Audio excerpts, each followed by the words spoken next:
અરે ઓળખું છું પગથી માથા સુધી પણ અમુક પાઘડીઓની મર્યાદા જાળવી બેઠો છું યાર. ત્યારે મને કહેવાનું મન થાય જાતો હોય ત્યાંથી હાથ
શરમમાં આટો દઈ આવો અને પિયરિયામાં આટો દાવાની જેમ બે બહેનોના હયામાં હરખ થાય અને રજા મળે એ વાત ગેલા સોમનાથનું આંગણું હોય અને હયે હયું દળાતું હોય ત્યારે દાદાના શરણોમાં એક મસ્તક નમાવાનું બાપ મન થાય.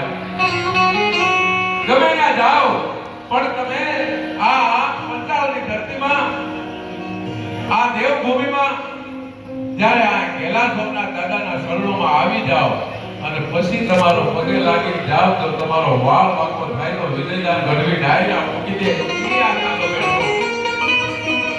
એક વાર દાદાના શરણોમાં આવી જાઓ તો ખબર પડે એક વાર આ લોક મેળામાં હયે હયો દળાય છે. મારો વિષય લોક સાહિત્યનો છે.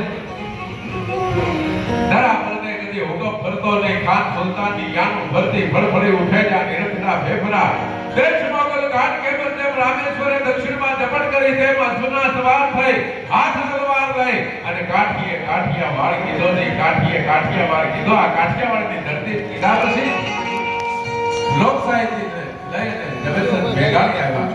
ગામડે ગામડેથી આપણી લોક કથાઓ લોક વાર્તાઓ મેળવી અને મેઘાણીએ જાહેર શોકમાં મૂકી ઘણી વાતો છે. પણ આ તો પંચાળની ધરતી છે, ભલામણ દેવભૂમિ છે. કદાચ પાળિયા ત્યાં જાવ વ્યામણ બાપુની જગ્યામાં જાવ તો બેડો પાર થઈ જાય. જડેશ્વર જાવ તો બેડો પાર, ગેલા સોમનાથ જાવ તો બેડો પાર.